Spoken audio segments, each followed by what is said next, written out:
বিনু দিদি, ও বিনু দিদি, তোমার কি হয়েছে? প্রচন্ড মাথা যন্ত্রণা করছে রে কেমি। দাঁড়াও, আমি তোমার মাথাটা খুব ভালো করে টিপে দিচ্ছি। আমার হাতে জানো তো জাদু আছে, তোমার মাথা ব্যথা এক্ষুনি সেরে যাবে।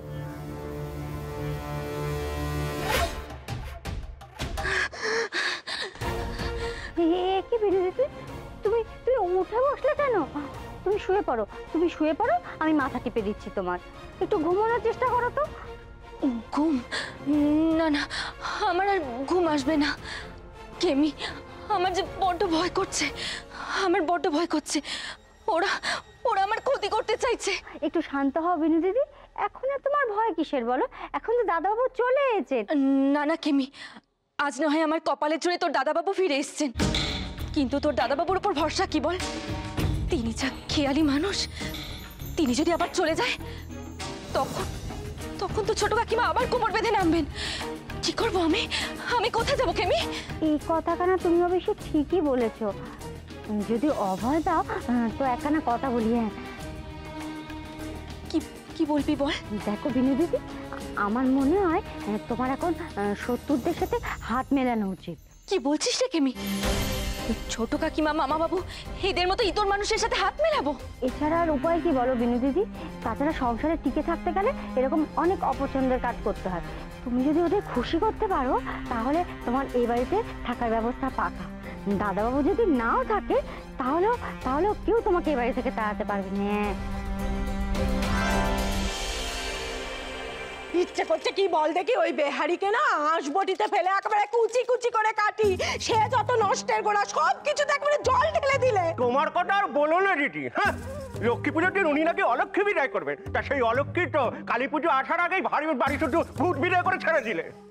আসছে ফুলু, আল্লাগিনি আসছে। ফুলু কিছু উপায় বের কর ফুলু, কোথায় পালাই, কোথায় যাই ফুলু, কি হবে ফুলু? কিছু ভাব ফুলু।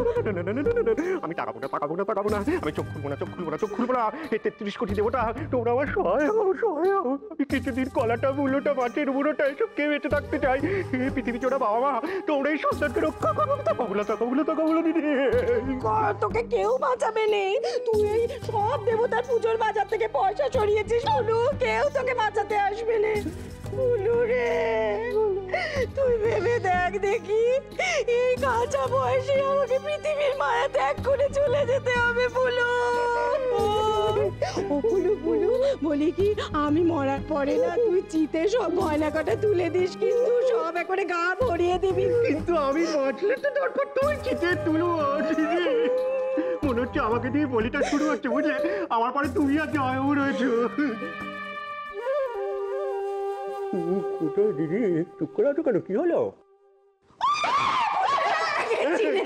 ছোট কাকিমা, আপনি অমন করছেন কেন? আমি তো বিজয়ার প্রণাম করার জন্য আপনার পা ছুঁতে যাচ্ছিলাম। ও পেন নাম? আচ্ছা বাচ্চা, করো পেন নাম করো, যত খুশি পেন নাম করো। পেন নাম করছে। ভালো থাকো বাচ্চা, ভালো থাকো, শত্রুরের মুখে ছাই দিয়ে খুব সুখে তুমি জীবন কাটাও, আমি আশীর্বাদ করি। সুখী হও মা, সুখী হও। মামা বাবু, দেখি আপনার পা দুখানা। ভালো তো, তুই তো গুরুজন, আপত্তি কিসের? পেন নাম নিবি না? বেঁচে থাকো। না এমনি বলছিলাম। মা বলছে, মাকে কথা বলতে পারিস না, ঠিক করে কথা বলতে পারে না, বলছে মা বেঁচে থাকো বলছে। শরীরটা ওর খারাপ তো। আহা ফুলু, থাক ধরে থাক বাচ্চা। ধরো দিদি।